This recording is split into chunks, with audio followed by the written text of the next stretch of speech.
నమస్కారం, నేను మీ డాక్టర్ అభినవ్ కెంబావి. ఈరోజు మనం మాట్లాడుకోబోయేది 18 ఏళ్ల వయసు కుర్రాళ్ళ నుంచి 25 ఏళ్ల వయసు కుర్రాళ్ళ వరకు టెస్టోస్టెరాన్ పీక్ ప్రొడక్షన్ ఉంటాయి.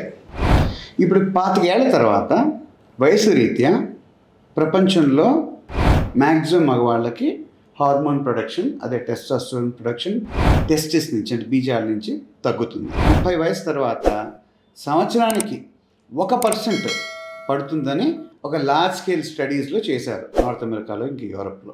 మరి ప్రపంచంలో అందరు మగవాళ్ళకి హార్మోన్ పడిపోతుందంటే అంగస్తంభన ప్రాబ్లము ప్రపంచంలో అందరు మగవాళ్ళకి ఉందా?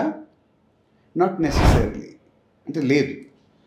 ఎందుకంటే ఎక్సర్సైజ్ రెగ్యులర్గా చేసే మగవాళ్ళలో హార్మోను కొద్ది గొప్ప పెరక్కపోయినా కనీసం పడకుండా ఉండే ఆస్కారం ఉంది. అది ఎలాగంటే, మనం రెగ్యులర్గా ఎక్సర్సైజ్ చేసినప్పుడు especially large muscle groups of the body అంటారు, అంటే ఛాతీ మజిల్స్, వీపు మజిల్స్, బైసెప్స్ అండ్ ట్రైసెప్స్, ఇలాంటి మజిల్ గ్రూప్స్ని మనం రెగ్యులర్గా వర్కౌట్ చేసినప్పుడు, ఎప్పుడు వర్కౌట్ చేసినా మజిల్లో టేర్స్ అవుతాయి, మైక్రో టేర్స్. అవి రిపేర్ అవ్వాలి. అవి రిపేర్ అయినప్పుడే గ్రోత్ ఉంటుంది, మజిల్ సైజ్ పెరుగుతుంది. ఆ రిపేర్కి అండ్ గ్రోత్కి ప్రోటీన్ ఎంత అవసరమో టెస్టోస్టెరాన్ కూడా అంతే అవసరము.